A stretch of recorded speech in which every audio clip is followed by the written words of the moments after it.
Mchezo uliokutanisha Spain dhidi ya Portugal kwa sasa ni full time na Portugal ameondoshwa kwenye mashindano baada ya kufungwa goli 1-0 dhidi ya Spain.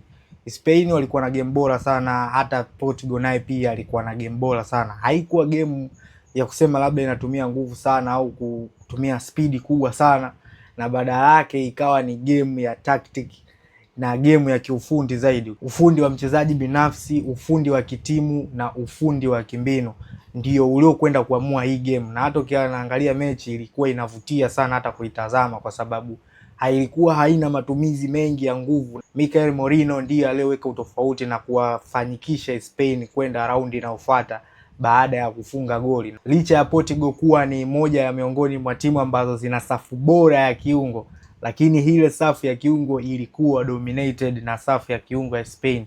Rodri pale kati alifanya balaa kubwa akiwa na usaidizi wa Alex Baena. Pia licha ya utabiri ambao uliokuwa ukiwashukia timu ya taifa ya Portugal kwamba this time wanaweza kuchukua ubingwa wa World Cup, lakini hivyo sivyo ilivyokuja kutokea, na finally Portugal they are out of the tournament.